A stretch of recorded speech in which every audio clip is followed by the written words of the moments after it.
come all to learn and grow. Welcome to the Village Talk Show. Come all to learn and grow. Welcome to the Village Talk Show. We discuss what people need to know, empowering them to learn and grow. We discuss what people need to know, empowering them to learn and grow. Give praises to Jehovah, from whom all blessing and knowledge will flow.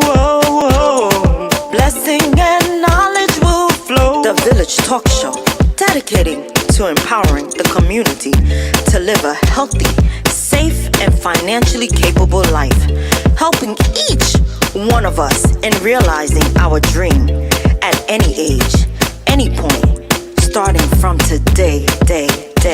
Success. Come all to learn and grow. Welcome to the Village Talk Show. Come all to learn and grow. Welcome to the Village Talk Show. We discuss what people need to know, empowering them to learn and grow. We discuss what people need to know, empowering them to learn and grow. Success is not spoken, it is done. Success is done. Come on now. The Village Talk Show. Talk Show. The Village Talk Show.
Oh my goodness. After all of that, right? So I want to thank each and every one of you joining us right here on right here on the Village Radio Talk Show on 92.1 FM GD Radio. Right? You can catch us live on Facebook on John L. Sampson, Joanne Bryant, on my page, Roderick F. Daly, on our executive producer, Andre Dolman, on the Village Radio Talk Show page. But most importantly, we're asking each and one of you to please subscribe to our YouTube channel, right? Can you subscribe to our YouTube channel and, like us, subscribe, like us. Let us know exactly what is going on out there in the world of right? So please do let us know. where we are dedicated to empowering the community to live a healthy, safe, and financially capable life through education, helping each one of us in realizing our dreams at any age, at any point, starting from today. John, I can hear you loud and clear. Tell us what's going on. How are you feeling, John? How's your week? What's going on Smart. Hey, how you feeling, John? I feel blessed, man. I feel blessed. Every week I have to fix John's mic, right? Audience out there, you tell him to fix his mic. Every week I'm doing it. Hello, Sophia. Hello, everyone. Yeah, I can hear you loud and clear. Turn up. Yeah, I can hear you loud and clear. Maybe it's just the headset. I'm blessed. I'm blessed, Roderick. Thanks again for another Thursday night with my villagers. Villagers, what's up? What's happening? What's going on? You know, Please. Dr. Brian, how you doing today? Hey, Doc. Okay. Can't complain. Excellent, Dr. Brian. Excellent. I know you have I want to make sure we start off the show with some good titles. Oh, let me do the reading first. So for some reason on somebody's license plate, I got this, right? So we're reading Psalms 24, a 10 very short verse. I'm going to read them very quickly. I'm not going to explain it. I'm not going to try to explain it because like I said, I saw it and I was caught up and I was like, I need to read that. So the earth is the Lord's and the fullness thereof, the world, they that dwell therein. For he hath founded it upon the seas and established it upon the floods. Who shall ascend into the hill of the Lord, or who shall stand in his holy place? He that hath clean hands and a pure heart, who hath not lifted up his soul unto vanity, nor sworn deceitfully, he shall receive the blessings from the Lord and righteousness from the Lord, from God, and from God of his salvation. This is the generation of them that seek him, that seek thy face, O Jacob, Selah. Lift up your heads, O ye gates, and be ye lifted up, he everlasting doors, and the King of glory shall come in. Lift up your heads, O ye gates, and be ye lift up, he everlasting doors, and the King of glory shall come in.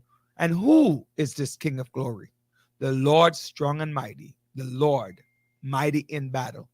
Lift up your heads, O ye gates, even lift them up, ye everlasting doors, and the King of glory shall come in. Who is this King of glory? The Lord of hosts, he is the King of glory. Amen. Praise the Lord. Right. So, I amen. Hallelujah. He is the King of glory. Right. Right. Can I get a praise, Dr. Brian? Can I get a praise? You're muted. You're muted, Dr. Brian. Praise God. Hallelujah. Amen. Right.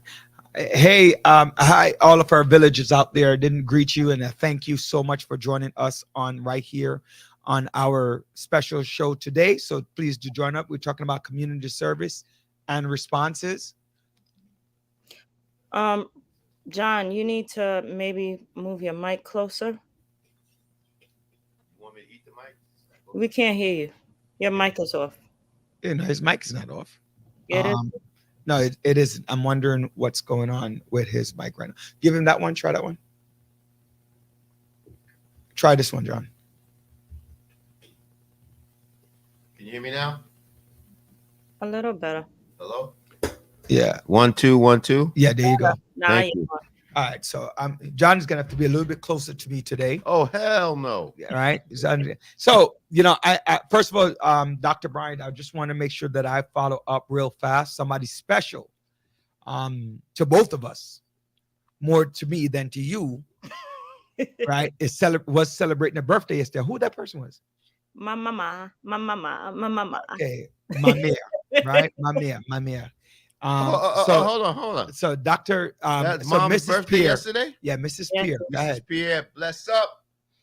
You We wish you a happy, healthy, but most of all, We ask God continue to bless you and provide you the grace, not only upon you, but also upon your family. May Amen. God keep you. May God protect you.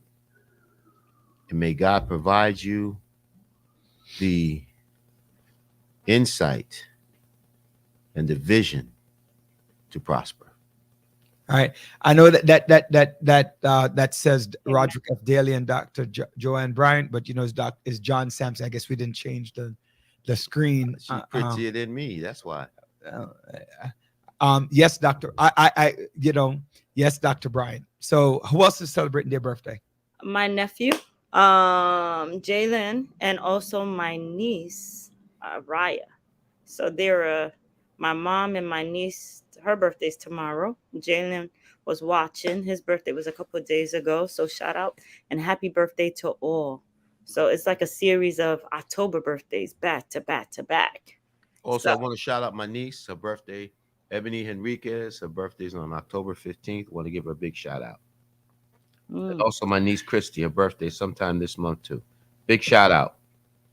Yeah, I mean, this month is a birthday full month. Yeah, I right. did not wish my cousin back in September. The last week we weren't here, we weren't on the show, but happy birthday to him and to my brother whose birthday, both of them birthday were right after the show. So wishing them both a beautiful and happy birthday. So all my peoples out there, my villagers, happy birthday to anybody who's October and everything else. Roderick and Dr. Brian, did y'all guys apply for your gun license yet? I did not. I have the paperwork. I need a sponsorship though. That is costing a lot of money, dog. I need a sponsorship. Did you apply for yours? No, I can't apply for it, unfortunately. Yeah. I forgot. Yes. I do know that. Roger, you gonna Andre, did you apply for yours? Sophia, apply for your gun permit, y'all.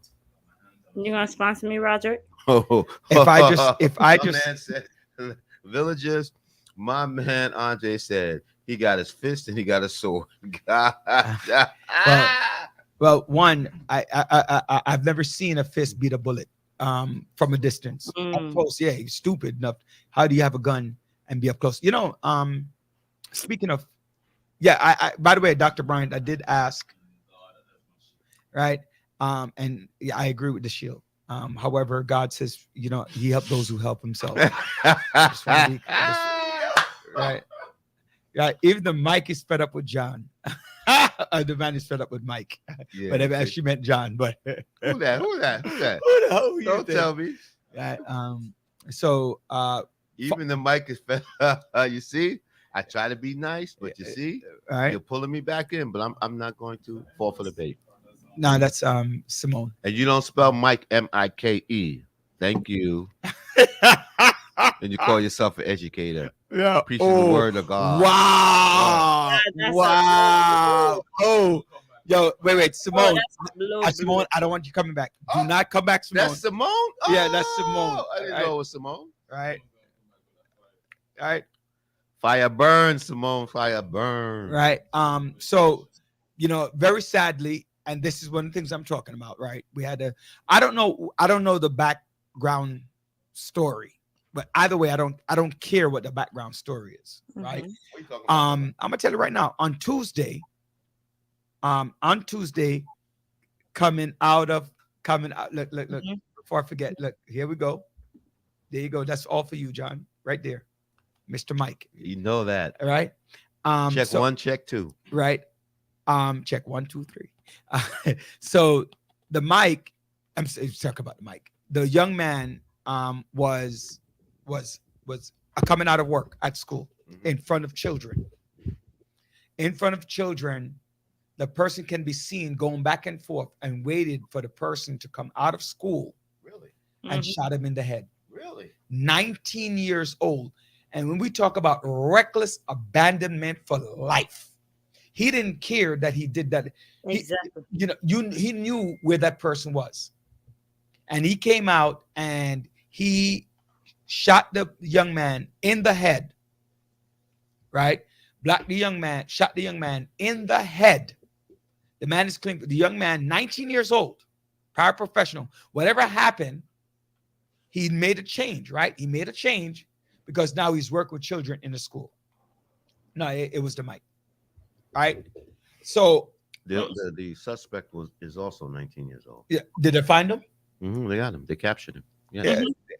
You see, when I think about these, right, I get very upset, right? The 17-year-old person in Florida, or whatever, the person that killed Nicholas, whatever his name is, Nicholas Cruz, who killed all those kids, Who gets life? right? He's clean for his life. Man, put an injection, hang him. Hang him. You didn't think about those 17 people. Oh, he had psychological issues and blah blah blah blah blah, right? Roger got psychological issues and he don't go out killing people. Thank you. You Thank know you what I'm very saying? much. Thank you very much. Right? I that now you didn't think about those lives that you were killing, you were taking, right? Right? You didn't think now you want somebody to speak. Now all of a sudden you have conviction, you have remorse.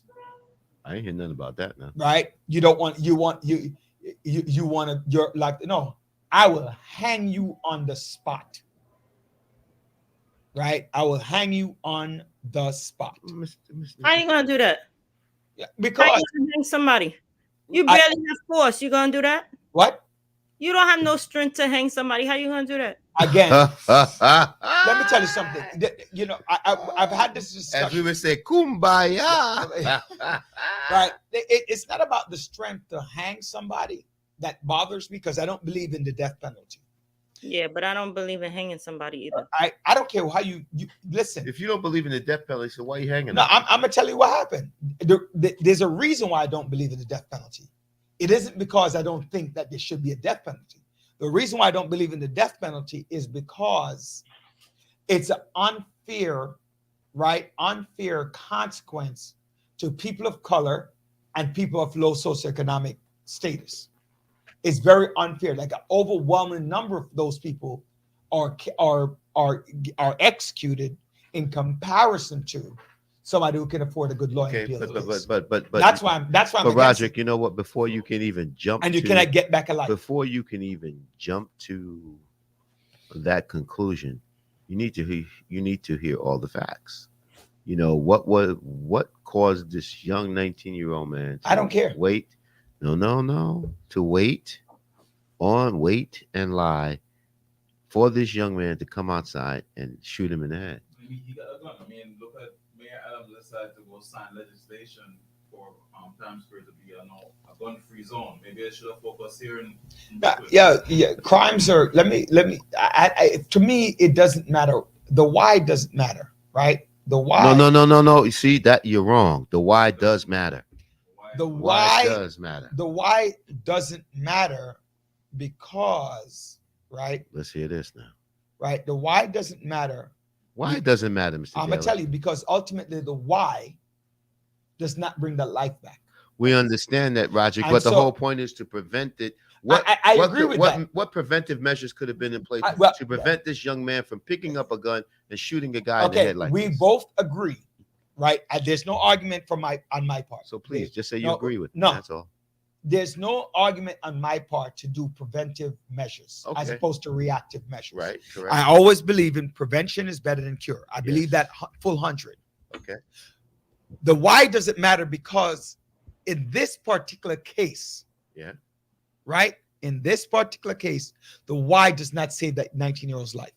It doesn't save the life of the 17 people in Florida. It doesn't save the life of the 26 young people in Connecticut, in Newtown. It doesn't save the life of all of those people in Parkland. It doesn't save the life of the 32 people in Virginia. It doesn't save the life of the 4 people in, I think it was Louisiana or Arkansas with the doctor where they killed the doctor.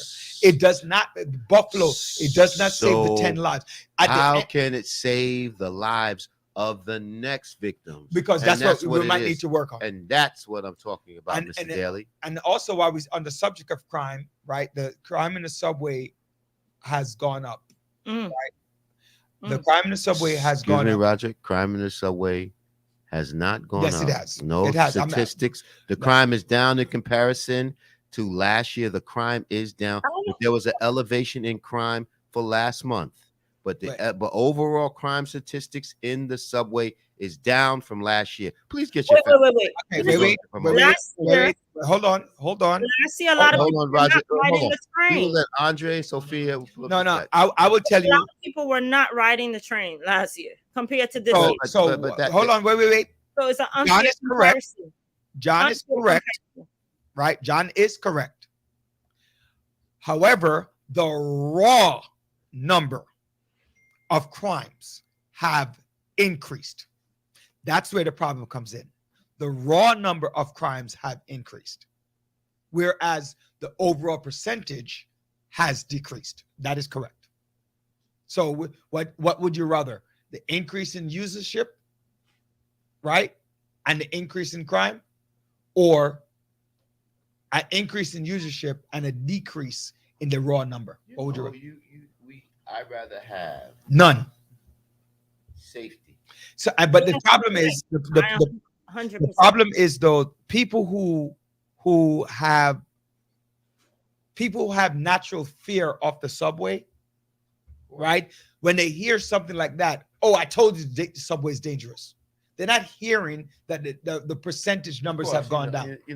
Exactly. It's the same thing as you can do 99.9 things correctly, but you do that one thing wrong, it will eliminate those 99.9 things you've done. Right. So when we hear all these things, although crime it has gone down, but you hear these incidents, people getting shot on the platform, people getting killed. The 61-year-old, for example, was So murdered. I mean, you do not want your loved ones riding the subway. It's unfortunate. It's true. No, that we I agree. But Percentage wise, it did. you know what's sad? I was having a discussion with two individuals today, and they Yeah. mentioned how I can't hear you, Doc. Can you play a little louder, please? Go ahead, Doc. okay.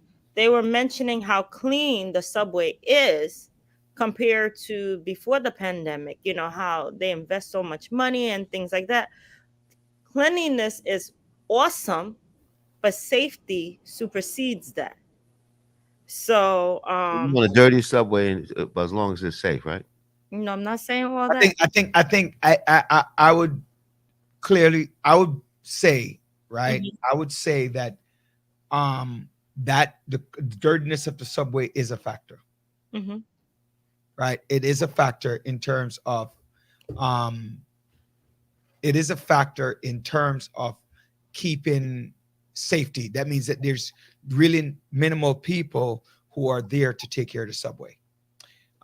So I would say that they go together. Mm-hmm. It's like when you think about it, my mother did something while we were in Dubai, right? And it stood out to me. What's that? So we were walking. We just came off a cruise, and we were walking into right. It was this a vacation now, right? The one. Yes, that's actually yes, the Just wanted to vacation. make sure. Yeah, Vacation. I 100% agree. It's a vacation. Hang them, yes. Hang them. Yeah, Yeah, never go on vacation. right. No, I did admit that was a vacation.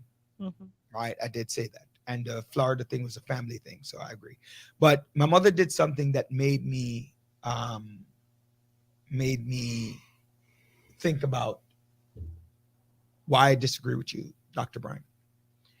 My mother, though she's clean, right? She dropped a piece of tissue while walking in Dubai. Mm-hmm. There's no dirt on the street. My mother went and she picked up her napkin. She turned around and picked up. She recognized that she dropped the napkin and she went back and she picked it up Mm-hmm. and looked for a garbage container and put it in. Okay. The mindset is what I was talking about, what I'm talking about right here.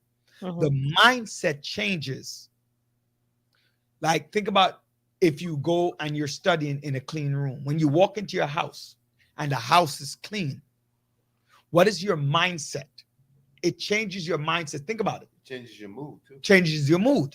Mm-hmm. Changes your anxiety.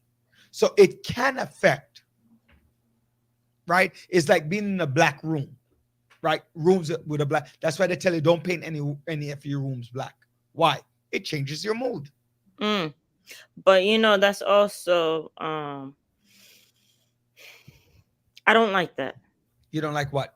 what you just said, being in a black room, it has a negative connotation to it, and stigma to it, unfortunately, that a white room will make things brighter I didn't say and, that. and better, I but a didn't say black room will That's make the you feel. inference that she's drawing from what you Yeah, Yeah. said, sir. So I I mean, I I got know you. you didn't say that, but you understand. So yeah, that's the What I am saying, okay, I'm not talking about, like, I don't like when people say somebody like who has a tan or anything like that. I don't like the expression "you're so black," because by right, nobody is the color black. Nobody Mhm, is the color black. You are your shades of brown, to be mhm. very honest, right? White people, they're not white, they're actually pale in color, and there's shades of that, but it's what you call in race. But that's not what I'm talking about. I'm talking about, like, if you walk into a room, Mhm. right, and the room is painted the actual color black, right, versus a light color. I'm not saying white, I'm saying a light color, right? It changes your focal point, right? Like, so for example, why they tell you to stop grading people's children with red, right? Because red represents failure. So when the children, what they do, they identify with the red marks, And right? it's the On the same thing with black, automatically. And that's I know what you're implying in regards to a darker color will make you feel a little dim and depressed or something. And automatically, that's why a lot of children or a lot of people don't want to relate to the whole black thing. Oh, black is a stigma to negative. So if you use a darker color like a green or something else besides black, that'll be fine. A brighter color going into a room that's brighter is phenomenal. I'm a bright baby. When it rains, I wear bright color, yellow, orange, or something bright to brighten up my spirit on a gray day. But um when you put, oh, you go to a black room or a black this, always is negative. Always. So I want you to be mindful of that. I know that's not what you're implying, but it is that. Preach, preach, preach, Dr. I Bryant. will I do agree with you. Like, I don't like the word blackness. Yeah. So I do. Couple of things before our guest comes on. I think we're actually scheduled now, right? All right. So let's bring her on. We're talking about community service and community the involvement. This is my our good Budette. Um, um, Camara Jackson. How you doing? You're muted. Unmute yourself. Hi, how are you? I am very excited to see you. I don't care Thank, what John says. I don't care. I don't care. I am excited to see you. thank you so much. How are you, John? And how are you, Dr. Bryant? How's everyone? We are blessed, Miss Good. Jackson. Blessed, blessed. Good. Thank you Thank very you. much for coming on the Love show. your energy. See? Like Oh, that thank you for having me. color energy.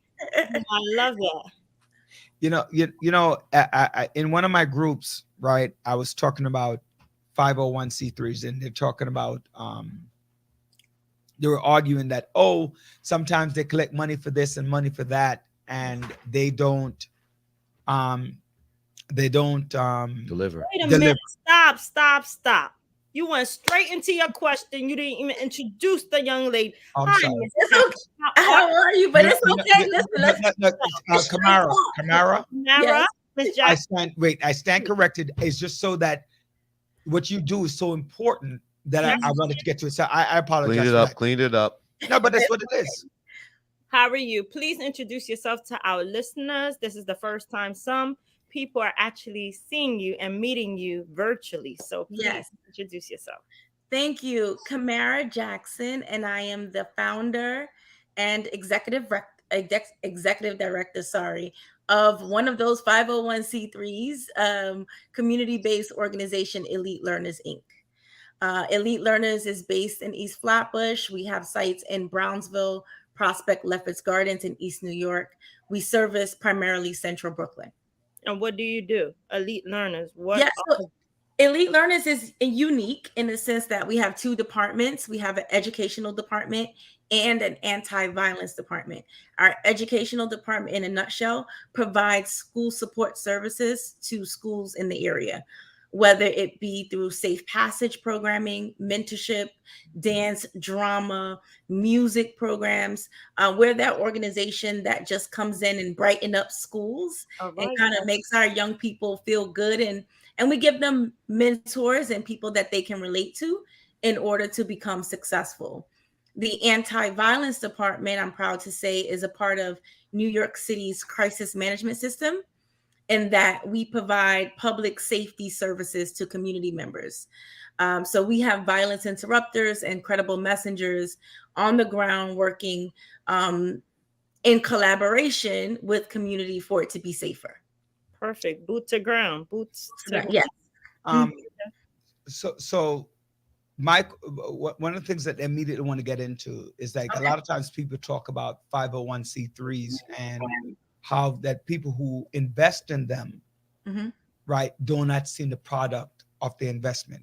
Tell us about some of the things that you have done as a violence as part of Elite Learners. Yes. So I mean that's very important. And that's why I make sure that the work is reflected in community. I think we all know the groups where you see all of these funding allocations, but then you don't see the product of the work. I'm proud to say that's not the case with Elite Learners. Our social media is filled, the website is filled, and community sees the guys on the street in action. We have a slew of programs. Some are funded by government, others are privately funded. But it's my job to make sure, as the CEO of the organization, that when we receive those dollars, the community knows exactly what they're getting and that they can account and receive those services. So I know we do a great job at that because it means a lot to me to make sure that the organization is held accountable. I will say the staff has grown. And if you see organizations that are growing budget wise, they should be growing body wise, right? They should be providing more jobs for people in communities. So if there's organizations where you say, hey, they've received the millions of dollars of allocations, but then there's two staff members and one is a cousin, that's a problem, right? And we don't have that right now. I have a staff of about 105, with 30 of those being consultants. Those are individuals that don't work with us every day, and they're not full-time staffers, but they get paid for some type of service that they do with the organization. And that's through, the growth, and that's through being able to provide these programs. But it is also important, when people do raise that question, that they realize a lot of times when allocations are made for funding, they don't actually get to the nonprofit organization within a timely manner. So sometimes you hear that an organization may have been awarded some dollars, but they may not receive those dollars until 1 or 2 years later. So there is a grace Jackson, period. you are pinpoint, and that's one of the biggest problems, especially if you're getting money from the city. And we talked about, I know the mayor and the controller wanted to get together to decrease the amount of time that once these contracts are registered and Yeah. this money is given to the non-for-profits, because you have some non-for-profits who haven't been paid for months, sometimes a year, and they run out of their credit lines. They begin personally having to float, so it's extremely difficult. And another issue that really impacts, and I'm quite sure you have it in place, and I recommend for all non-for-profits, community-based non-for-profits, please have a compliance officer. Yes. It is extremely important that you have that compliance officers having a fiscal structure in place to help you manage that. It is so important because so many non-for-profits have gone down for fiscal mismanagement. Yes. Yes. So we have a firm.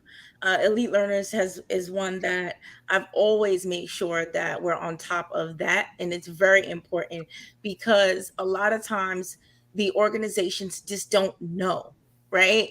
And no one is saying, hey, you're doing this wonderful work in the community. Let me teach you or hold your hand throughout the entire way, right? You have to literally figure it out.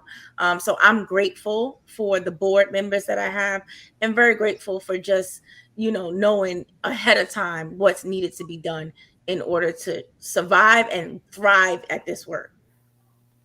That is excellent. And I know I might have told you, but if I didn't, I'm going to make sure that I do that. There's some of those things that if those of you follow the show like regularly, we're talking about youth happening, being out there. Elite learners came through. They help with the DJ, they help with providing staff, to help with the work out there for youth happening back when for the community and community board. So you are what is called foot to boot. Is that what it's called? Making sure that things are getting done. So anyway, one of the things that you spoke about was being a violent interrupter, right? Yes. What is that, and what is their importance? So, violence interrupters are individuals that have made a commitment to want to see the community safer. They want to see New York City become and maintain just being a safe place to live. So, violence interrupters are individuals that are credible. They have been in the communities that they've served in, and they know a fair amount of people and the involvement. They're able to tell you what blocks are considered hot spots, what blocks have difficulty just with policing and really keeping the community safe. So violence interrupters should be credible.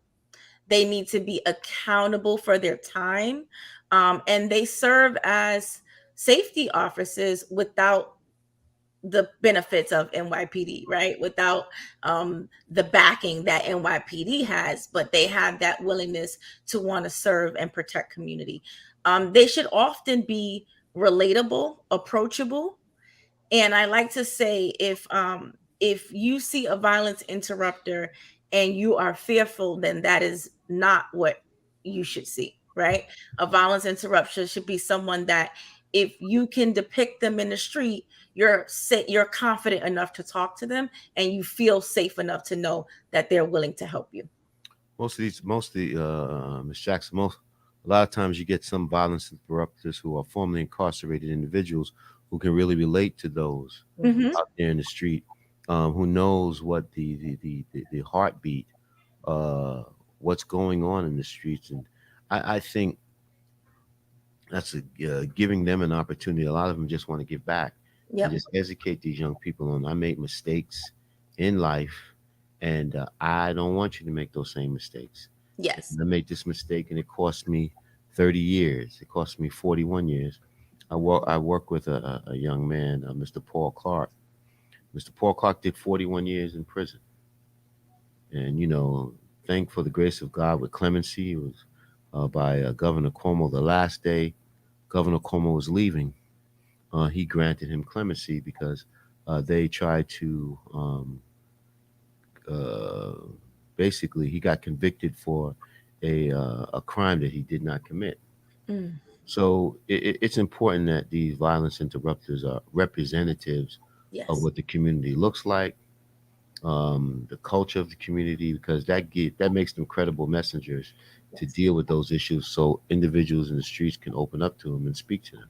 Yes. It's also important that our violence interrupters are individuals that are no longer participating in some of the things that have been negative to community, Correct. right? Correct. And Correct. that's a big part in separating organizations and how we construct this idea of community policing. Because for me, yes, you have to have a credible past.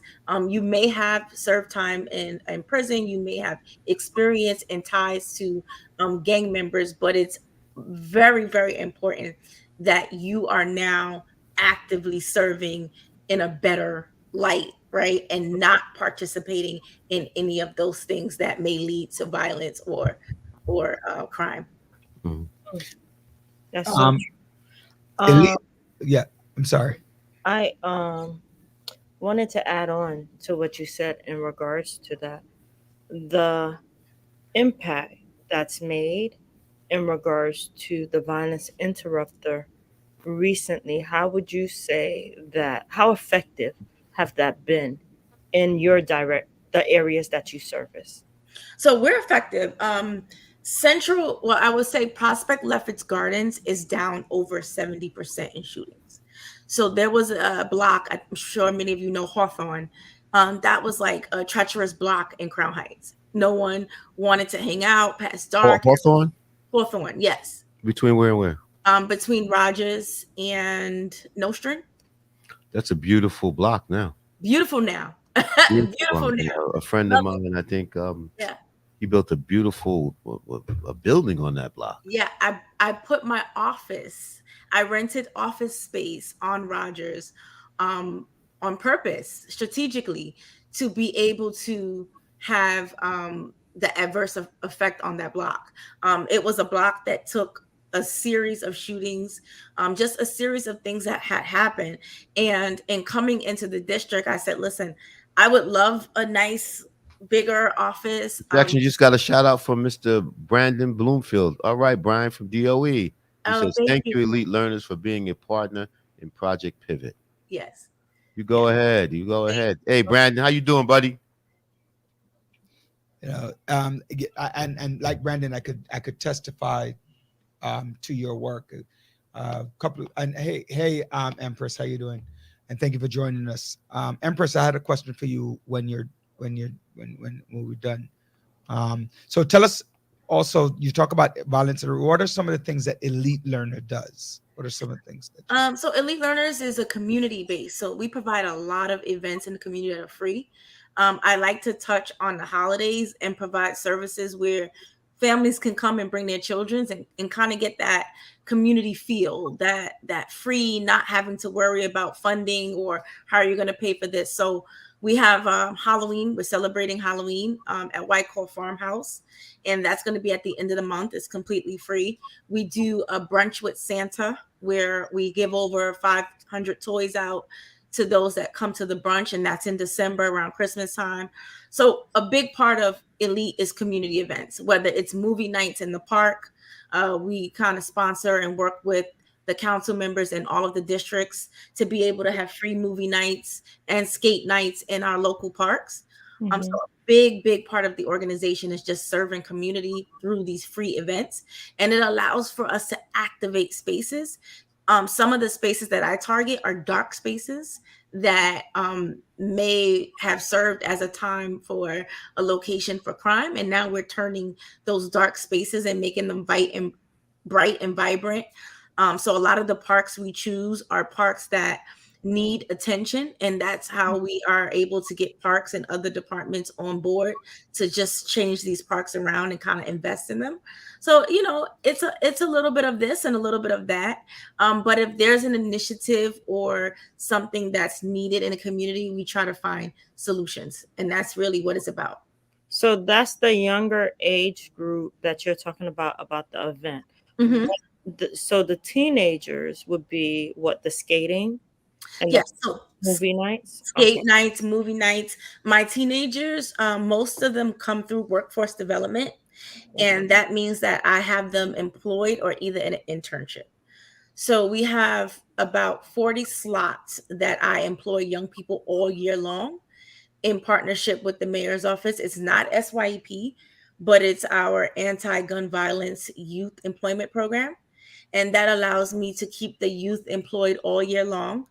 Other than that, we have internships where we've created our own partnerships with businesses in the community, and we pay the young people to partake. I also have something called a junior violence interrupting program, and that's a free program that's sponsored by a foundation, and it allows us to hire individuals that know they're not going to college, but think that they may want to do this type of work. Meaning they may want to be a VI or they may want to be an outreach worker. It's usually individuals that have come in contact with police, but still have a lot of time to turn their life around. So we enrolled them in our junior VI program. And I'm proud to say that we pay them 40 hours a week and keep them employed as well. Now, go back in regards to the students that's not SYEP. What do they do typically? And the interns, what do they do? Right. So if they're in school, Hmm. it's mandatory that they're maintaining a B plus in school, but Hmm. also they work the hours that they're not. So they come in, they do different tasks, whether it's social media, whether it's clerical. We have some individuals that are on sanitation where they're, cleaning up the blocks in the communities, but they have a job and they work the job as well as maintaining in school. Now, if I have an individual that's not maintaining the B average, they Hmm. can still join the program, but they're going to get paid to do academic intervention. So we hook them up with a mentor or tutor, and they get paid to get tutoring services. So it's not that we're disqualifying them, but we're not concentrating on entrepreneurship. We're concentrating on raising those grades. Which I love that because that means that you have that constant communication with the school system in Yes. order for them to continue to move forward. That is not just, hey, you know what, I'm just going to work and that's it. But no, I'm going to partner not with your school. And how does the parent, do you communicate with the parents as well during this time span? How does that look? Yeah, so in order for the individual to be enrolled, we have to have parental, signatures, and we have that initial conversation. We don't have anyone working like late hours of the night, just in a sense that we want our individuals to be able to finish school. But parents are on board. They know who we are. They know what we're doing, and for the most part, we get a lot of support. We do have some parents that wish that we could do more, Hmm. but we're growing and we try to get as much resources as we can. So I want to talk. What I like I was saying to you earlier today, I was in a conversation with one of my groups. How do you get funded? So funding comes from different streams. We have our foundations in which we apply. Elite Learners is not a recipient of many foundations, but we do have a few foundations that have been loyal to the organization and have invested in my ideas and new programs. The other way is private donations. So we accept donations. We are a 501c3 organization, and we make sure that tax benefits are given to those that do donate. The other way is our government stream of funding. So we have agencies like Department of Youth and Community Development and MOCJ and other city agencies that support the work through allocations that may come from council or our senators or other elected officials. Okay, perfect. And all right. So what brought you into this work? Great So question. I was teaching. I was in the school system. I was just doing a little bit of this, but really excited about working with the DOE. And because I have sickle cell disease, I wasn't successful at it. I wasn't able to maintain my health, just being in the school every day and in the classroom. So I decided to come out. And when I stopped working, I was like, listen, I have to find another way to be able to touch young people. And it was through the organization and being able to become a vendor to go back in and do these programs. So that's really what intrigued me about starting the community base, just having the advantage to become a vendor and not have to work 9 to 5 in the school. And you know what? You're still impacting children in a great way. Yeah. Not only children, but Amen to that. community. So kudos to you, man. Thank you. And I tell people, I say, listen, sometimes we're born with these diseases and they're horrible, and you don't know what you're going to be able to do, what you're not going to be able to do. But always find another way, Yes. and when one door closes, another one opens.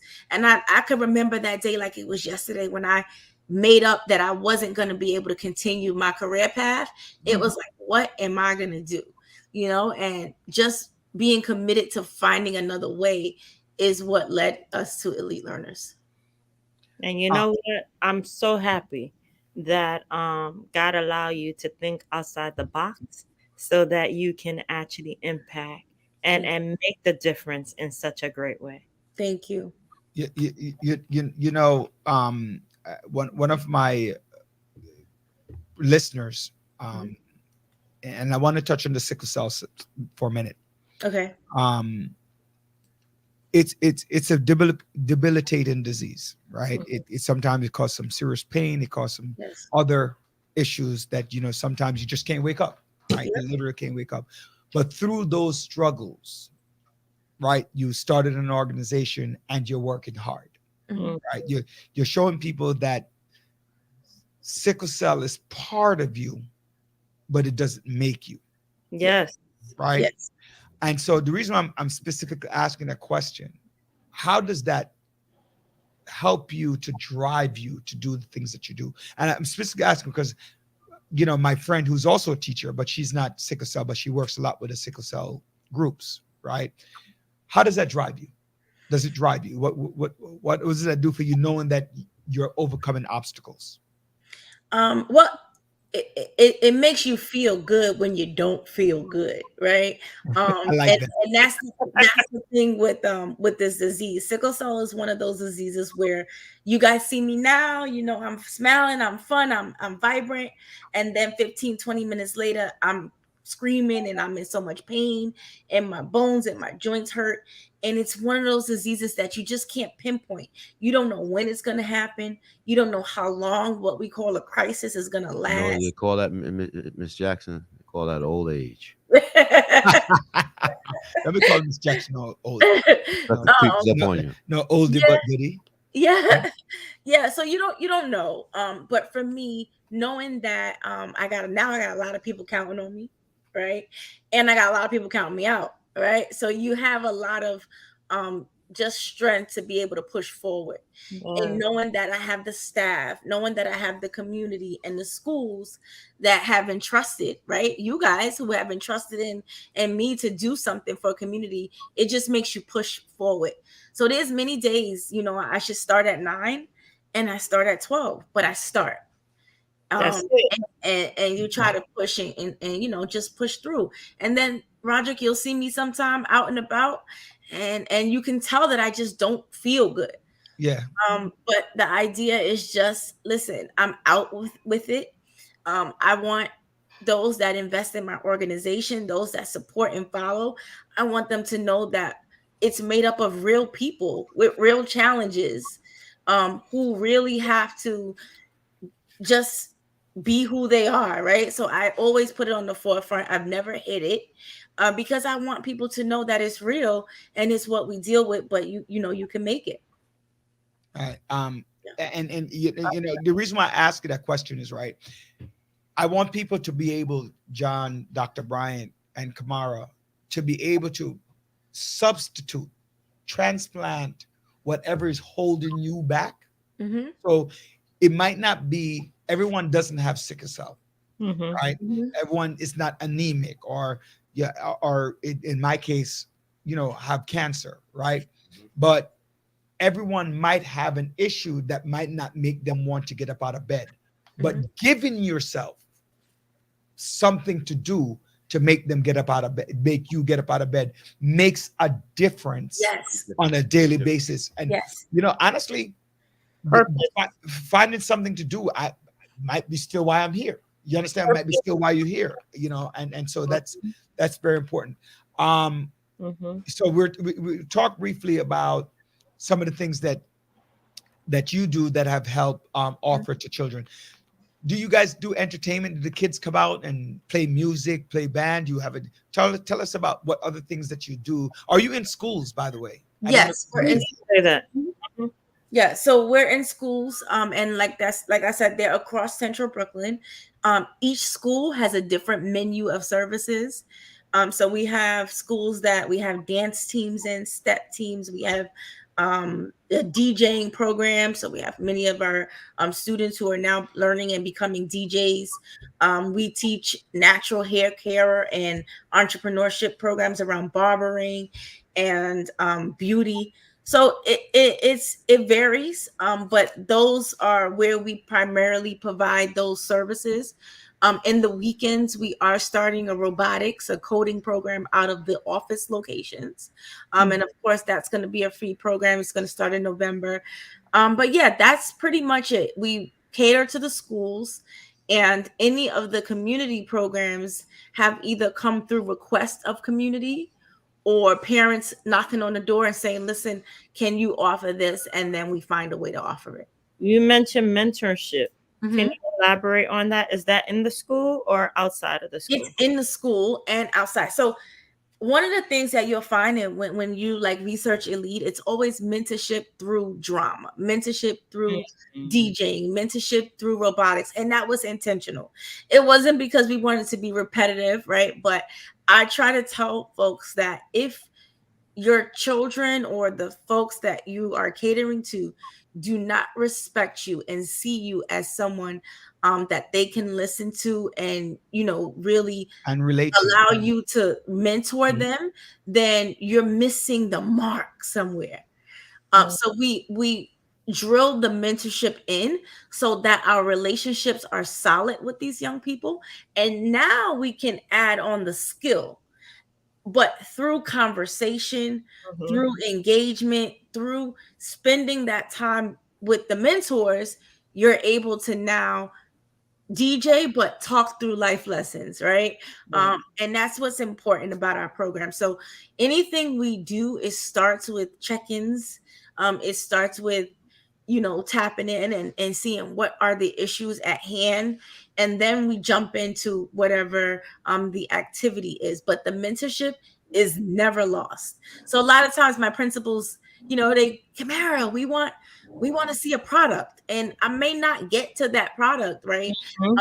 Because I got to get through all of these other issues Layers. no one else took the time to address. You know what you're saying, you're so 100% right in regards to children, to adult, or anyone. It takes relationship building in order for you to be effective in anything. You hit it If you right on do the head, not Dr. have Brian. Hit it right on the head. Yeah. Relationship relationship, building. you're not going to have anything. And Yes. that is the missing element in so many different schools, so many different jobs, so many different parts of our community. There's no relationship. Like when we look at blocks, like how people used to talk about, when I was growing up, there was, down the block, you got big mouth, Rosie, who's always Hmm. on me or whatever.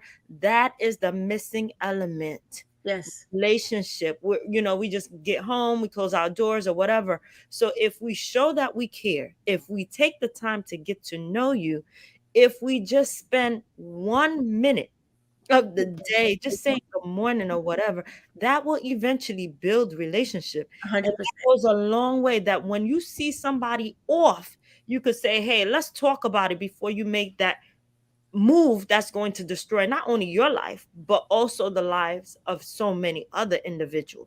Yep. So relationship building is key. Key. Yeah, 100%. I have some young people that were chronic attendance issues in schools, right? Mhm. But we never got to the bottom line of why. So in starting some of the early morning programs, we were able to have those discussions and break those barriers and build those relationships.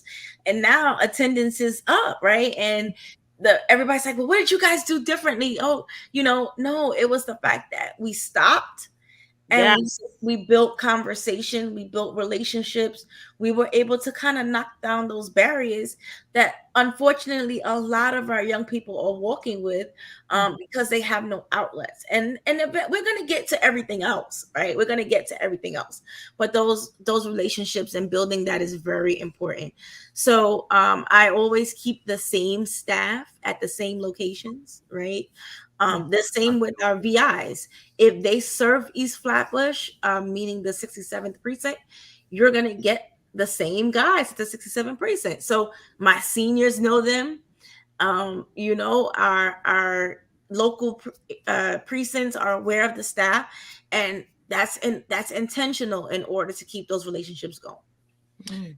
So why is community service and civic mindedness, why is that important?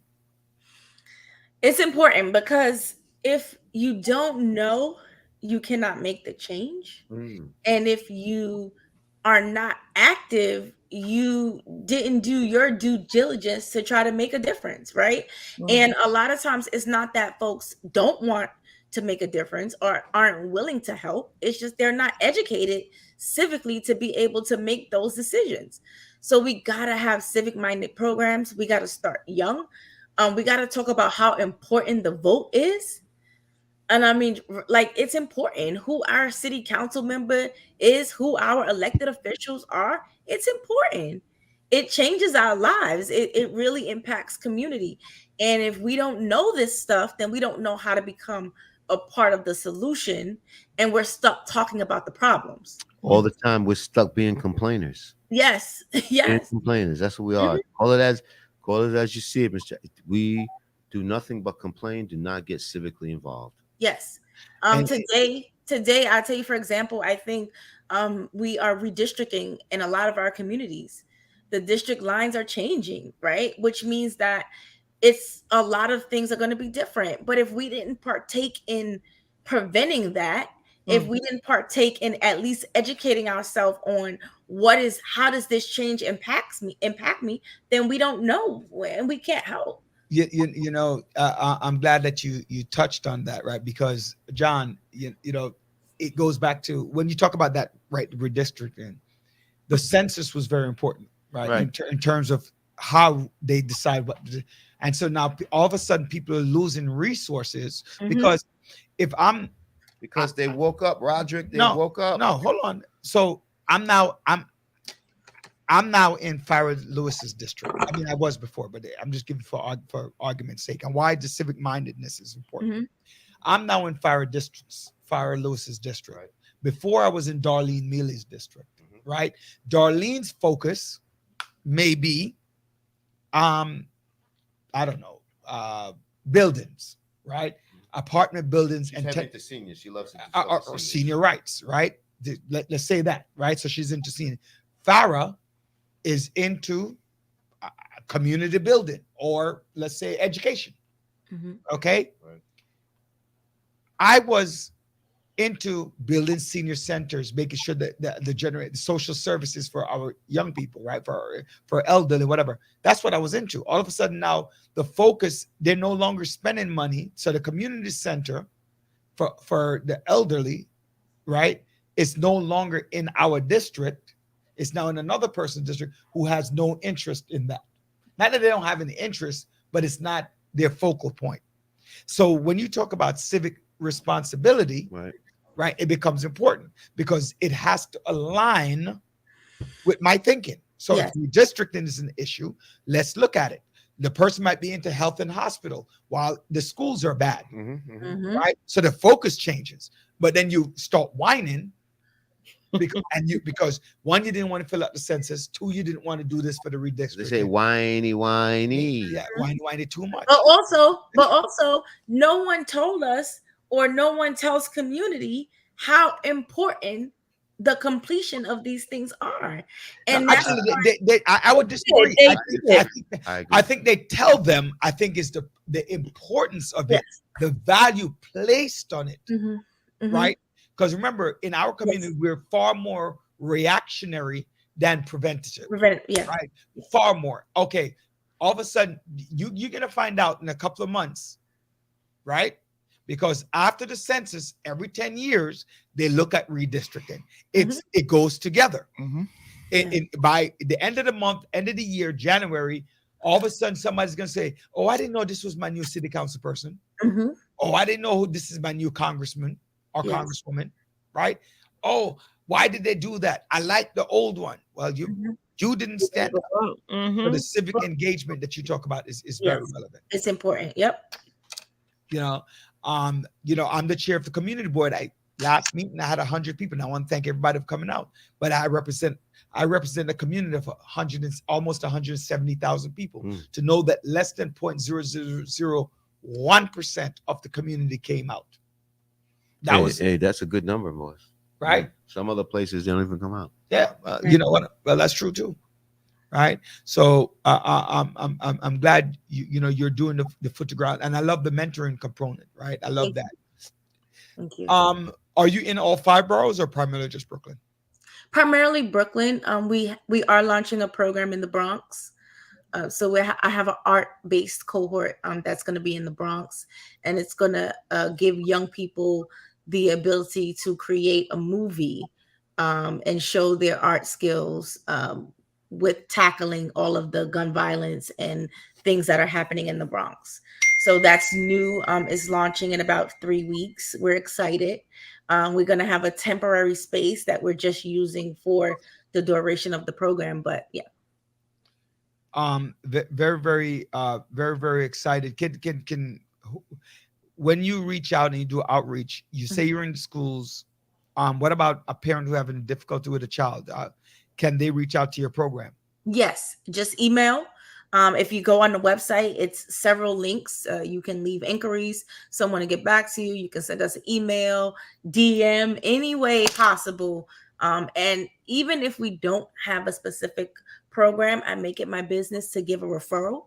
There are so many organizations out here doing great things, and folks just don't know about them. So if I'm not doing it, I try to at least pair community members up with someone that is doing it, or knock on the doors of some of these elected officials that can make these things happen.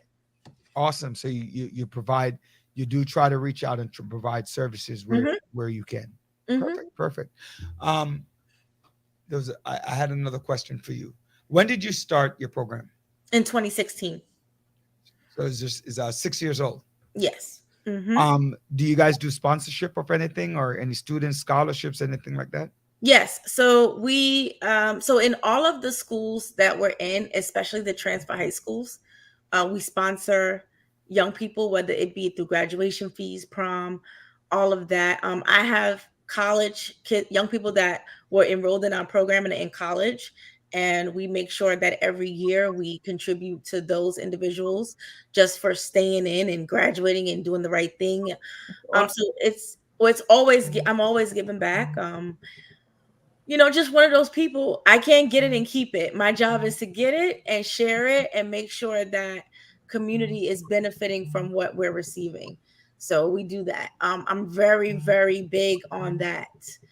If I'm in an area and the area is the same that it has been, and community does not see benefits of my program, I have a problem. So whether it be book bag giveaways, whether it's Thanksgiving and us giving out free turkeys, whatever it is, right? I'm making sure. Repeat what you just said, because I feel the same way about churches. If there's churches in the vicinity and they're not making an impact in the community, that's a problem. It's a problem. And that's my thing. So when you live within the radius of elite learners, you feel it. You get those perks of not having to buy your turkey, right? You get those perks of not having to worry about no lights. I light up all of my buildings.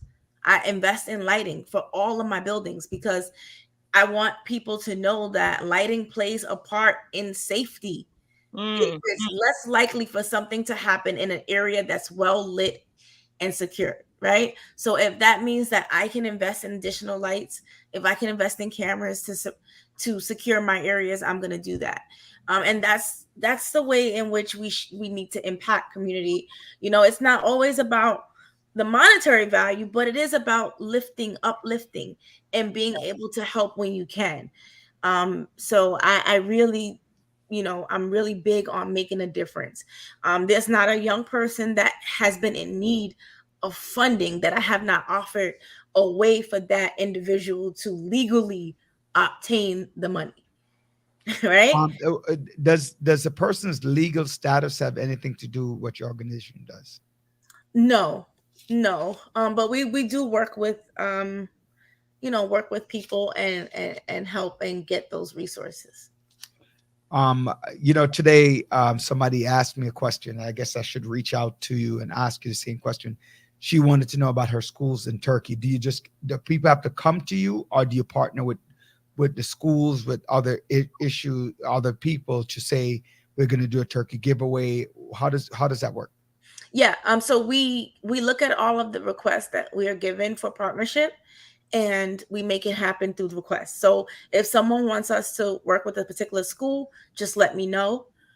immediately, without any, special requests, any area, like a school, that's at the vicinity of my office, that's automatic partnership. But if there's somewhere specific that you would like us to just reach out and let me know. And where your location again for our So one is 581 Rogers, Mm-hmm.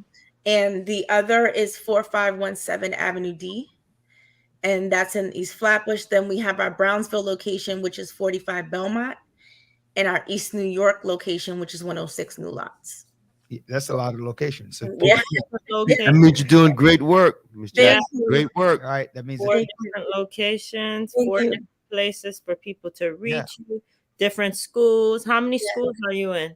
So the year started slow. I'm hoping that through all of the wonderful initiatives and our new chancellor that we have more. But right now we're in 10 schools, Okay.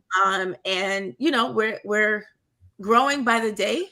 Elementary or high school or middle school? All elementary, middle, and high school. Okay. So our high school programs are really entrepreneurship based. Okay. So we're doing big things in a lot of the high schools where we're making sure that our young people get licensed to become a barber. The same with the beauty and the makeup courses. We're certifying for our young people to become lash techs. So it's given those that listen. They say, listen, I want to make this money. I want to make a living. I'm not necessarily going to go to college right now, but I have a gift, and we're pushing that. We're pushing entrepreneurs and bosses and teaching individuals how to create their own businesses. Mm-hmm. So that's really big of us, and we're working with our high schools to do that. so all right. So I want to get to a nitty gritty question. Mm-hmm. I have a school. Mm-hmm. I want you to get in.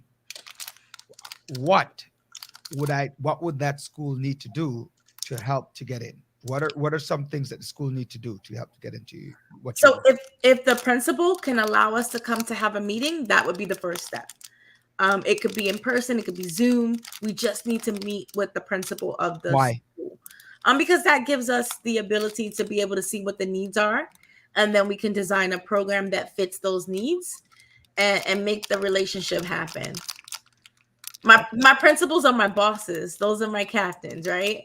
I'm always a guest in their building, and I'm only there to provide support to them. So it's very important that we have those relationships so that we can be on the right track. I'm not going against the values of the school at all. I'm not going against what the desires of the principals are.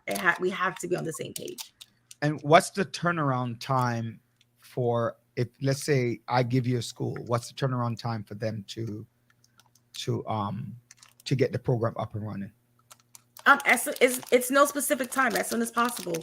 What we usually do is we discuss the program, it's approved, we'll review budgeting, and then we get started. We select targeted start dates and end dates, and we go from there. If it's academic intervention, then I ask that principals reach out before testing, because I want to be able to work with the young people a long enough time for us to be able to see results on the testing. I want to see results first time that we have a relationship or that we're doing a program. We want to see change. If I'm working with those that are not coming to school or in attendance or academic, like, I want to address those issues. So I come in really targeted. I come in with a purpose, and we want to make sure that our selection of students are the right students. So as long as principals can help me do that legwork, then we can get started right away. Well, definitely. Hey, Big Mo, you hear what she got going on? Big Mo, we got to get involved. And Mo, also want to wish you a happy belated birthday too, Big Mo. So I have another question relating. Again, I'm going back because you know what you're doing is important. And so, what about is the school responsible funding, or are you coming with the funding? School is responsible for funding unless it's a school that has been funded by an initiative or a private foundation or donation. So I'll give you an example. Our council members often have a list of schools that they want to allocate programs to. Those schools do not have to fund us. because the council member has agreed to select my organization and allocate the funding. But if you're not one of those schools that have funding allocations by other sources, then yeah, you are responsible to pay elite learners for the services.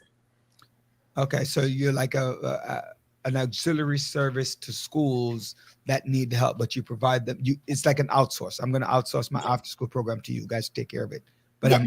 but I need $50,000 or whatever the case is, Yes. whatever the number is, unless the city council. So, could you tell us some of the city council persons that you're working with as well? I work with everyone across Central Brooklyn. So I work with Councilmember Darlene Mealy, Councilmember Farrah Lewis.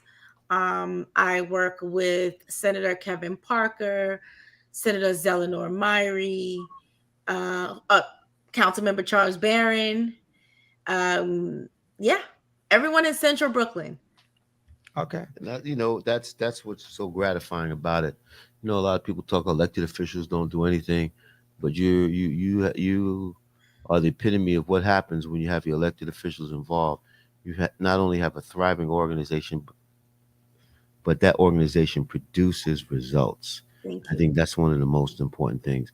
The Thank you. production of results to really change the dynamics in our communities means so much. And I want to just thank you, Ms. Jackson, for all Thank you're you doing in so your much. organization. Thank you so much. I appreciate it. I do want to say one thing. A lot of times, when you're in a position like mine, we are in a position to serve community, right? And when you are thorough and your intentions are on point, Say that and you're doing this because it's genuinely what you were designed to do, again. Mhm. it may be difficult dealing with politicians and elected officials in general, right? Because they're politicians. They have it's a world outside of a world of just wanting to serve, right?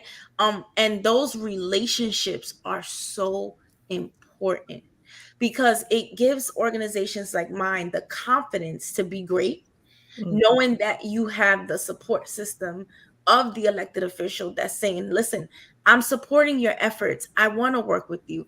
I want to fund you. It's like when I'm in East New York, I feel like a superwoman. I'm so strong. How's the does Assemblywoman Nikki Lucas? She's Yes. helpful. Okay, Yes, she is. But when I'm in East New York, I feel so strong. I feel confident. I know that I stand for something because that's the East, baby. That's the I East. know I got East New Charles York on behind me, Sunday. East I New know. York on Sunday. Yes, yes, but I know I got Charles behind me. Right. And it means a lot, right? To know that you have that support.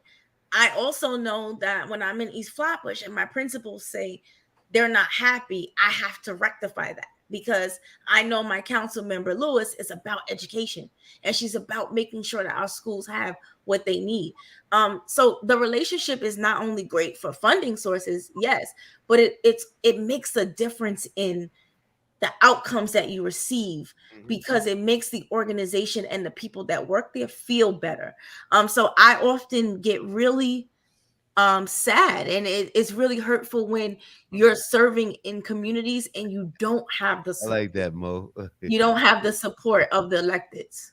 Yeah. That makes Relationship so much building, sense. like you said, every area of your organization, it requires relationship building. You Yes. have to be a customer service minded, serving Yep. minded in Mhm. order to make that successful. So thank you. Thank you. How can parents do you work? By the way, I was going to ask you, do you work with difficult teens and young people?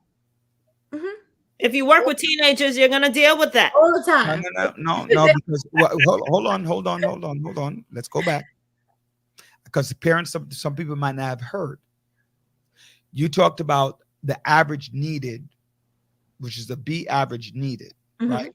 So, but parents need to understand that, yeah, you need the B average does something, but if you don't have a B average, it's another thing, right? Oh yeah, for sure. That you're focusing on. And, one of the things that parents hear above all else, right, is money, Hmm. right? So one of the things that you do is to help provide them with jobs, right? And Yes. and resources to help them to get themselves back on track. So Yep. And the reason why we mentioned the B average is because I don't have the direct amount of hours in front of me, so don't quote me. But a part of the anti-gun violence program is having the young people work a certain amount of hours a week. And what I'm saying is that first and foremost, I'm an educator, an ex-educator. I'm about education. I'm about making sure that our young people have the tools that they need to do a job, right? So I don't want to send a young person into work all these hours if they're not passing in school, right? If you're having difficulty reading and writing and difficulty communicating, then we want to address those issues and we want to take the time. We're not taking the money away from you. We just want to refocus your time. So that's why I said those that don't have a B average, right? We pay them to even get better in the areas that they're struggling in. So the young person is making the money, and we're not saying that you are not qualified for the program, but we don't want to put someone at work and it's doing a disservice and they can't graduate school. Right. And I think that's a lot of parents say to me sometime, well, well, they need the money. I can't afford to continue to buy these things. And I say, well, yes, but if we don't address the academic issues now, then how are they going to be able to maintain a job or a career later? So we just want to make sure that we even out the time. I don't want to have anyone working 20 hours a week if they could be using that 20 hours to get better at academic subjects. Miss Jackson, one of our villagers, Miss Harris, good friend of mine. She's a member of that East Flatbush. She went Uh-huh. to Tilden High School. Her question is, are you getting assistance from all new members of the community? All? Yeah, the members, the new members, I guess the elected officials and Elected officials. those areas, community organizations, churches, are they Yes. supportive of what you're doing? Yes, for the most part, yes. Yes. I don't like that for the most part. But then I don't like that for the most part. For too. the most part, yes. You want to call them out? You want to call them out? No, you're not gonna do that. No, listen, again, Yes. do you want to call? I already know the answer to the question. She ain't gonna call We're nobody. not gonna do that. I already knew the answer. Brian. But listen, I'm working very hard. I'm working very hard. and we And know that. and I stand by the model, right? The work will speak for itself. There you go. Amen. Anyone that's Amen. Supporting as much as they could support, hopefully when they see the work, right, and they can see the consistency in it, then it'll Trying to get at Mo. speak for itself. Right. It's Don't not, worry, Mo. Those communities that are gentrified, they will help out too. Mm-hmm. Mm-hmm. Yeah, Miss Jackson. She said, So we definitely want to thank you. We want people to reach out to you. What is the best way to contact you? I know we had your website up on top, but what is one way for anyone, teachers, parents, the community, the students? And thank you for telling children and parents that it's not all about the money. It's Yeah. about building self first, building your educational part first, because in order for you to continue to make money, you need to have some brains and some Yep. intelligence and some skills. So please let our listeners know what avenues can they reach you? So our email is elitelearnersinc@gmail. My phone number is one that's very public. So the phone number is 347-742-7913. That's 347-742-7913. And our social media, it's Elite Learners Inc. And that's on Twitter, on Instagram, Facebook, all social media handles.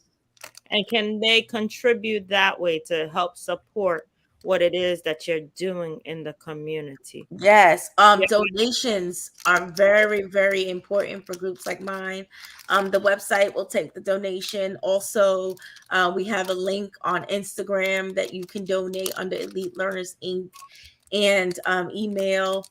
And listen, stop in if you're passing one of the locations and you want to just say hello or see what There we you do, pick up a brochure. Stop in. You know, it's a community owned office. Stop in. It's That about the that's community that sounds like the new name. Stop in. Thank Right. And thank you again for joining us on the Village. you. You know, those of you who Thank missed you.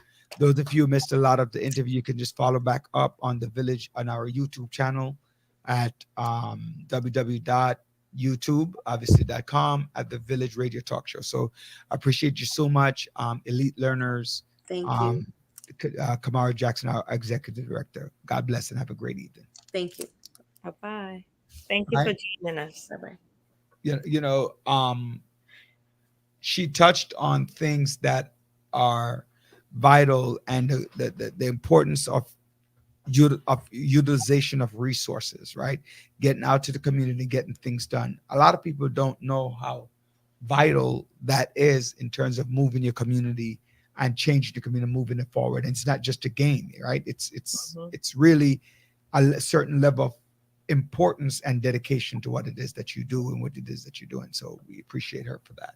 And you know what? It goes back to what she mentioned in regards to being present, not only when they're, for the cameras or whatever, you're doing the work nonstop. Hmm. You're not just marching or whatever, but you're doing the work. You're in the schools, you're in the community, you're working with the parents, you're working with violence interrupters. You have to be present all the time, not just for cameos, but just all the time. And that's how we could try to prevent things that happened this week with the young individual who got murdered Mm, mm, out of school. This is how we mm. can actually, if we are present, you know, and I know that Heartbreak. the focus Heartbreak. is on no guns at 42nd Street, but the thing is, guns should be nowhere near a school building or kids coming out. That's reckless. Reckless. You know, I'm always the one arguing, right? Arguing that point. It's a very valid point that you're making, Mhm. but I disagree with the point for a very, very simple reason. And that is that we have to start distinguishing between legal and illegal guns. Once your gun is legal, you carry it anywhere. Because the person who's going to shoot a gun at Times Square, who's going to shoot a young man coming out of school, generally speaking, that person is a criminal, right? It's a murderer, Mhm. right? People with licensed guns, who has a licensed gun, is for defense, right? That's what it's for. I was in Georgia over the weekend, where it's legal. The man walked in with his gun. You saw his gun, and you moved on. His gun was on his waist. The man was about his business and just carried his gun. He wasn't there. So a person who doesn't have a legal gun, right? He or she is not there with that. He's like looking for not defense, but more so offense, right? You're at Times Square with a gun. Why are you there with a gun? If it's illegal, right? You're looking to say, hey, if this person makes an attempt, I'm going to respond to it. Mm. And that's the problem, that when you look at it and say, oh, the guns should not be illegal at Times Square. What the gun should be, right, is looking at ways to say nullify the illegal guns. And I said it all the time, nullify these guns. All right. That's just my opinion, right? That's an opinion. That's, so, what difference does it make if you do a shooting on a subway station, a shooting at a school, a shooting here, a shooting there? What the heck difference does it make? You're still shooting. You're still killing somebody. Mm-hmm. So it doesn't matter so people, don't put it at Times Square because no. Manhattan always want to pretend like they're not part of New York City. So we do things differently in Manhattan. Or keep the violence in Brooklyn. It's like a racist perspective. Similar to the city council person. What city council person? Ah. Oh, in Who California. In California. has absolutely. We have a bunch of racist individuals. Yeah. And Yeah. it's nice that it's being recorded so people can see their true hearts. Mm-hmm. And then they could bow out gracefully. Not gracefully, but they're kicked out. Did they even? I followed it up to a certain point. Did they kick her out? Because I Yeah, know she that. resigned. She resigned because they started protesting and everything. Yeah, she resigned. You know, once you start saying, I don't know why. Well, I'm not gonna say that. One, We two, have three. a lot of racist individuals who are politicians, That and is true. unfortunately, um, if we don't dig deep, do our homework, really look into the individuals, then we're continuing that racist element, that cycle to continue to live on. So it's important that we go out. No cycle this way. We're gonna do what we got to do, Dr. Bryant. It's just perplexing at times to see an incident like that. 19-year-old men just executing one for what reason? It couldn't have been that bad, but you never know. But the question is, you got two lives that are going to be. John, I beg to differ. Oh gosh! All right, No, villagers, no, no, come no. on I'm, in, I'm, no, villagers, no, no, pipe no, in no, no. on I'm this. not going to say anything bad, right? I'm not going to say anything controversial. It's not two lies, it's one. He Right. had a choice. The Right. other guy had a So choice. That's two whatever, lives. One life is gone. Kids going to prison. whatever it was, it was not in the moment. It was not in the moment. Therefore, you had time to think about. Meditated. You had time to flee and retreat. You Right, had time. right, Yes. right. So therefore, I beg to differ. He had a choice. He Mhm. chose the wrong choice. Right. Right. He chose the choice. And I always say this to kids: self-defense is not after the fact. Self-defense is immediate. Is an immediate reaction to something, right? And that something has to be, right, something that you could not have reacted differently to. Your life have to be imminent. So he can't tell me that he's going to give away his life because he's 19. He's gone for life. It's premeditated murder. It's murder one, right? It's murder one because he lay waited him outside of his school, right? He brought a gun. He lay waited him, and he shot him and killed him. So therefore, it's automatically murder one. Okay, so Counselor Daly. right? Am I wrong? Counselor, prosecutor. No, wait. Am I wrong? Though? Execute. Again, Execute. the question is, am I wrong? Executioner. Am I wrong? Yeah, you're wrong. You're wrong. Okay. Why am I wrong? It's homicide in the second degree. Why is it homicide in the second degree? First degree is if you kill a police officer, a correction officer, So- or in the commission of a felony, you commit a homicide. So they only look at civil servants as murder one. Is that what As you're I saying? said, law enforcement, killing witnesses, so there's other things. I mean, I understand that what I understand about the law is that they have made it an automatic. It's automatic murder one if you kill a civil servant in the line of duty, a police officer. Irrespective, murder is murder, brother. That's Right. it. But I'm just the reason why I'm asking that question is, because the penalty is different if it's murder one versus murder two. Can be different. It can be 25 to life. And when they say 25 to life, it can be 25 to life because you're eligible after 25 years to go to the parole board. You can go to parole board and they can continue to bang you. It's like if you look at, David Berkowitz,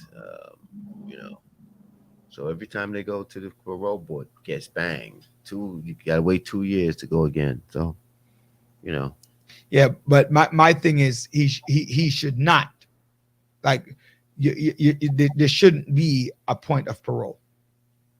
Period. I don't. I disagree. Again, disagree. I hear you. I disagree. I hear you because you talk about to be being reformed. It's not being reformed. You guys, you make mistakes in life. You make mistakes in life, You know, we are, Let we are hypocrites. We are. If God can forgive, why can't we? Who my are we that we can't forgive? Well, let God forgive you. God gave us for all our sins. He died for our sins. Yeah, I agree. Let God forgive you when you go but to you know what? My question again. is, Let me say it one more time. No, no, hey, let Let the doc God finish the forgive thing, you. man. Let God forgive you when you go to heaven. Period. Yes, yes, Dr. Brown.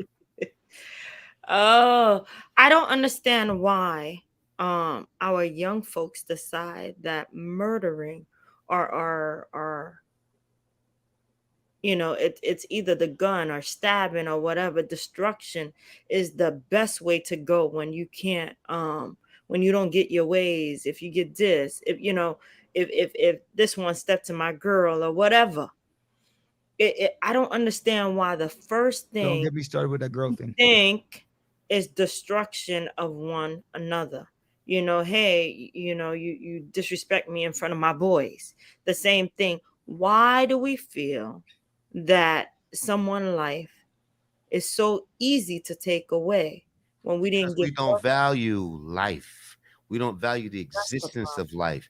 We have existentialist attitudes. It's live for today. We don't know anything about a future. You know what I'm saying? But when you're sitting in that jail cell after doing 15 years of a 50-year bid, you say you have a 50-year bid, you say, damn, what happened to me? Why did I do this? And it's at that point in time You're begging for forgiveness. Yeah, you right. not only get begging for forgiveness, that light, that bright, that light bulb, you get the epiphany. Like, my God, Like, for example, this 15-year-old got stabbed today outside his school for dissing a rap thing. Like, it's not worth it. It's not worth it. It's so school not is that? You got outside of school? You said that. Yeah. outside of school in the Outside Where is Bronx. this at? Where is this at? in the Bronx. In the In Bronx. the Bronx. All right. It, So, I don't know. you I know, want to get some good news. Good news. Like, come on. Can we have one full week of good news? so here's one good news. What's good news? My Social Security is going to go up next year. Right. My my disability check is going to change. All right. All right. So those of you out there listening, Social Security for the first time in a long time, no, not the first time in a long time, there will be a significant raise in Social Security. Can we borrow some money? So what the hell? Ain't no real damn money. Because how much is if your listeners, if our listeners will really call in, they will let you know you ain't making dilly wax when it comes to Social Security. 7% raise, though it sounds good on paper. Mm-hmm. All right, 7% ain't nothing. So give me that 7% if it ain't nothing, Well, right? you're right, John. John, can you pay for my gun license? You know what I'm saying? John, can you pay for my gun license? I'm appreciative of the 7%. All right then. All right. I'm not saying that. Gas price, when we talk about good news, so there's Alex Jones, that's good news. right. That piece of shit. Hey, I'm sorry. I apologize. I apologize for it, it just hurts So- me, individual like that. So anyway, the problem with this, right? So There's no problem. hold on. Let me just read everybody what happens to what John is referring to. So a Waterbury jury unanimously determined Wednesday that Alex Jones will have to pay $1 billion in damage to Stan Hook families. An astounding verdict that now places another hefty financial burden on the InfoWars owner who called America's second deadliest school shooting a hoax. Here's my question, right? Here's my biggest question. Does Alex Jones have $1 billion? No. Well, he started to transfer his funds over to Again, here's the question. Andre, look up the net worth. Of I Alex don't Jones. care. What have he got? I'm gonna take what he has. So again, the fact is, it is one of those things that is People should stay on this until it really comes. right. The fact is that it's one of those enforceable mandate. And news come out.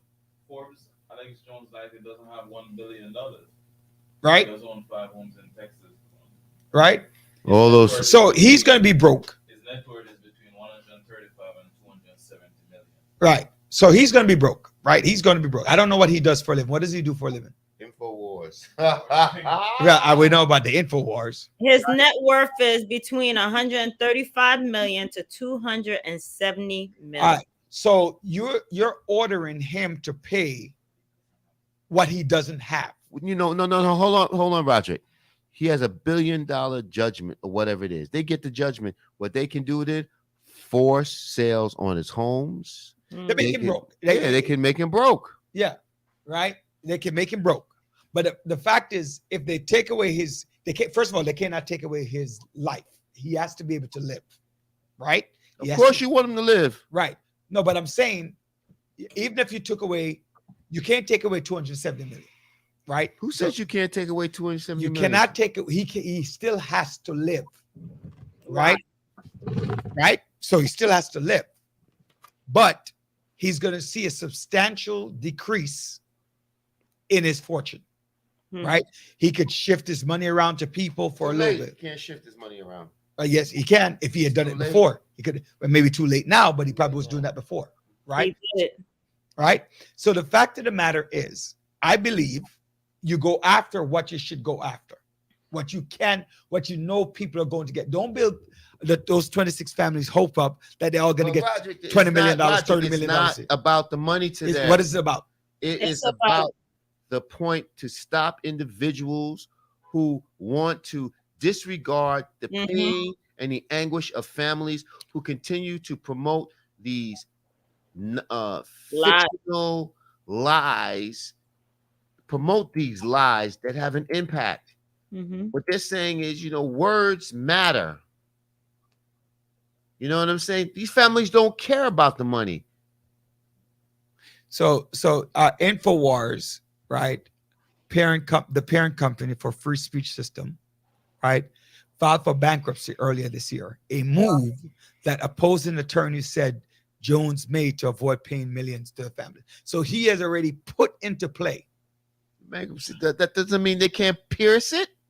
Again, he already put into play.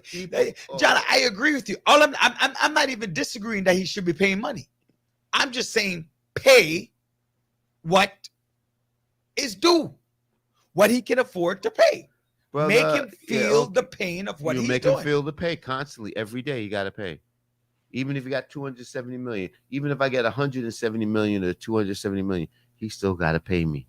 He can file for bankruptcy. He has to work, garnish his paycheck, make him live, make him live. So what is our paycheck to paycheck? What did our producer say? He said he don't know they are going to get the money. How? I guess how they're going to get the money.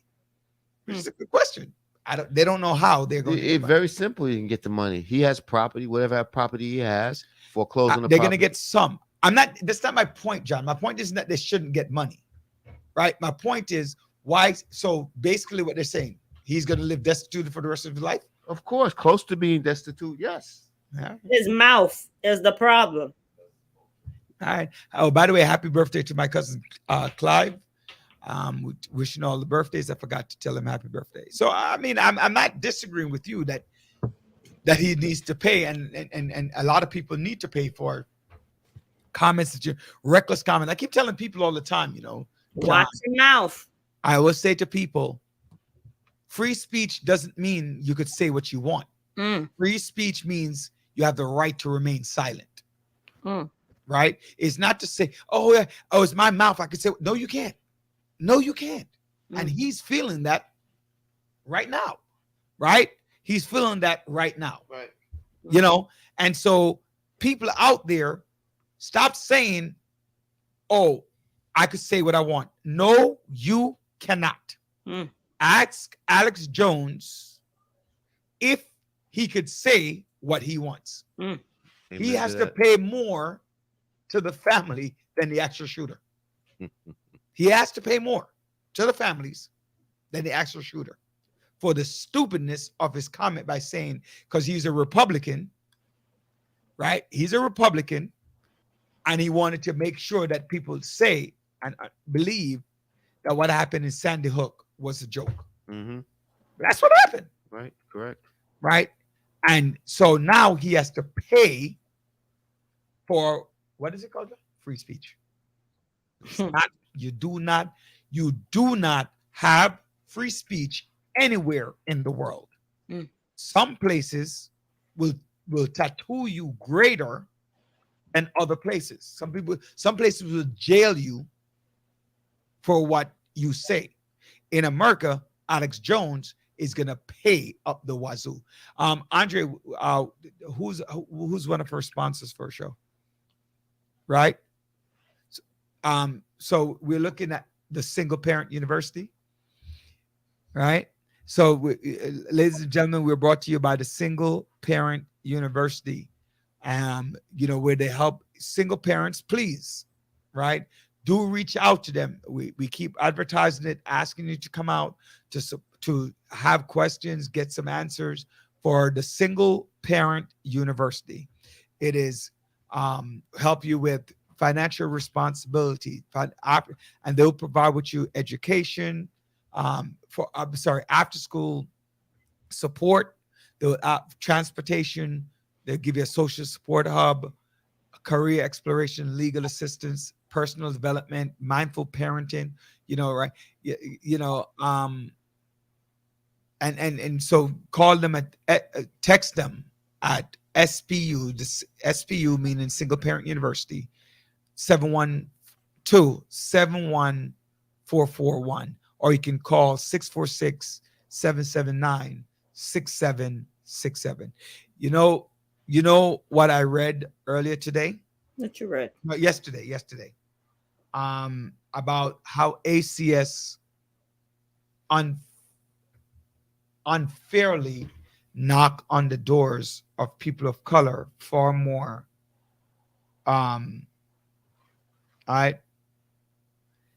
Far more than anybody else, right? They really are affecting how we look at different things, right? So how we doing? ACS, and John, I think ACS has an issue. Like, for me, you want to. When I did a lot of work with CEJ, right, John, and I was in your office asking for more money to help with CJ and CFE, right? It was eventually got it. Yeah, we got it eventually. It was talking about advocating for these funds for children to do things. Mm-hmm, mm-hmm. However, and why I brought it up is we spoke a lot about the prison to pipeline system, mm-hmm, mm-hmm. right? Or pipeline to prison, right? Mm-hmm. The other way around, pipeline to prison. Mm-hmm. Having the inability to properly, and I'm going to use the word again, properly discipline, which includes spanking, right? Which includes spanking and punishment for activity, right? Consequences for behavior. The ACS jumps in, the police jumps in. Oh, you can't spank your child. Well, then, you know what? You're saying pipeline to prison. Because you're telling me you're empowering my child to believe that I have no power to discipline your child. So CPS, Child Protective Services, and ACS need to reevaluate what they consider to be corporal punishment, and those types of behaviors. Yeah, just want to shout out to my young boss, Arvin. Arvin, it's always a pleasure, man. Give me a call, my brother. Check in, see how you doing. Thanks for watching and tuning into the show. And my good friend, I don't think she tuned into my show today. So Oh, Angela. Yeah, Angela. Angela, what's up? Where you at, Angela? That's the greatest America. Why not? He's not paying it. He's not paying it. Why not? See, Arvin is asking why not. For simple, he's moving his money around. One thing I tell people all the time, America, you can just move your money around. That's it. Rich people pay taxes. Or you could rob people, like the person in Long Island who was creating content. I was just about to bring that up. Yep. Yeah, that What? is. So what happened in Long Island, Dr. Bryant? So what happened in Long Island is this wonderful lady called Lindsay Castilli, 31 in Smithtown. She was creating counterfeit, Oh snap! I bought one of those bags. Oh snap! really. So she, for example, she purchased a $3 hat and added 50 cents item on the side, sealed it, heat sealed it, and sold it for what? $300. Mm, Genius. Genius. Or a that's the sweatshirt. American way.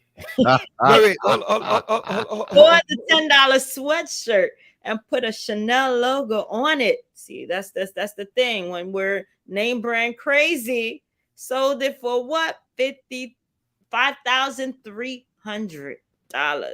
$10. Man, that's amazing. Amazing. You know, So, I ain't mad at her because oh, okay. it feed into your materialism. Feed Mm, into your materialism. Hey, you're materialistic. You want the Gucci, Fendi, pay for it. I ain't mm, mad at her. Now she mad at herself. Yeah, well, yeah, she mad. Yeah, I got it. I know. I understand that she's going to be going down $40 million. Hmm. She was living the life. Mm, Living the life, John. mm. I wonder if I had one of those products. If I paid, I need to go back and check my Fendi, Gucci, Chanel, and Louis Vuitton. Mm. What do you think, John? Man, no comment. Right? Because Because you wonder if you got robbed too.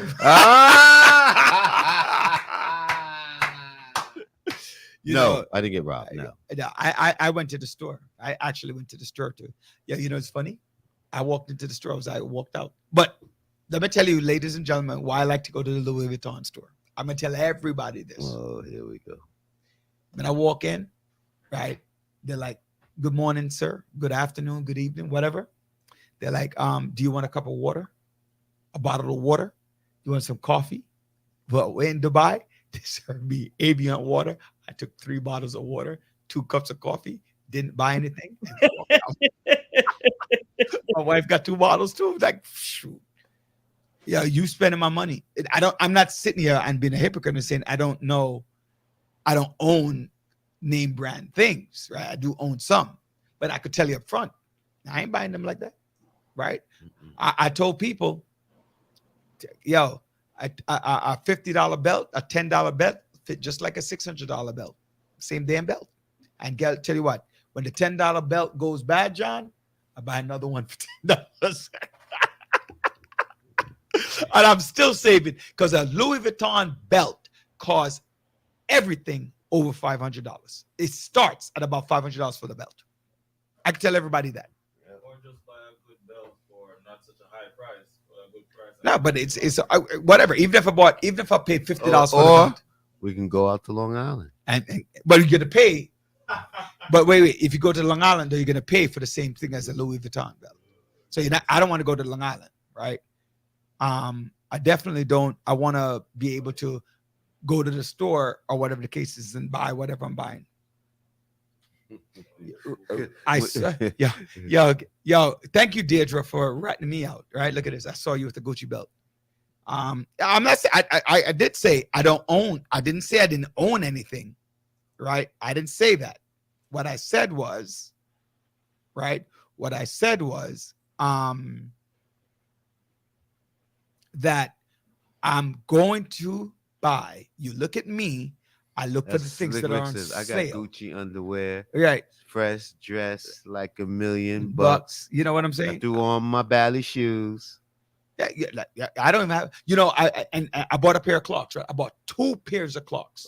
Clocks. Right, hold on. Clocks from Wait. England. I saw the same shoes, right, which makes me wonder. Right, I saw the exact. I went to a function on Monday. My boy, congratulations, Carl, on your induction as the new president for Metropolitan Black Bar Associations. It was great to come out to that. I saw my brother in a pair of brown shoes to my black shoes, my Clarks. Right, he had the brown one.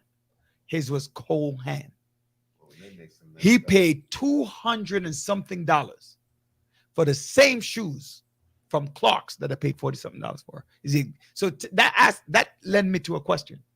Are they all making the shoes in the same place, but they're only changing the name, like this lady in Long Island? Mm. I'm wondering that question. Mm. Because I'm then saying, hey, if we have the same shoes and you pay almost $200 more than me, then I got to wonder what's going on. All right. So final thoughts, John? Final thoughts are Villagers, I just want you to have a blessed weekend and just be thankful, thankful for all you have. Sometimes, we say, God, we don't have this, we don't have that. But I think we all need to always say, thank you, Father, for what you have given us. You will never give us more than you can bear. And if you can't handle the small things, how is God going to prepare you to handle the big things? So villagers, continue that vision, but most of all, that discernment is so important when moving forth, especially during this time and day. Dr. Ryan? It's always good to start something. And one chapter. Can't hear you whispering, Doc. I'm not whispering. Well, we couldn't hear you. I'm just telling you. Nobody knew what you said. I said it's always new. Start something new. Again, it's always good to make a difference wherever you go. Awesome. Ladies and gentlemen, I want to thank you for all that you are doing to help promote the village. Please do subscribe we appreciate all of the Facebook looks, but we do definitely want the YouTube look. So click on our link, the Village Radio Talk Show. The Village Radio Talk Show on YouTube. Just click on it, subscribe to our channel. We're looking forward to hear from you. We're still dedicated to empowering our community to live a healthy, safe, and financially capable life through education, helping each one of us in realizing our dreams at any age, any point, starting from today. Thank you. Success is not just spoken, it is done. Ladies and gentlemen, it is awesome to have you out as our villagers. Please continue to share, subscribe, view our program, the Village Radio Talk Show. God bless. Have a great night. All right. Bon nuit.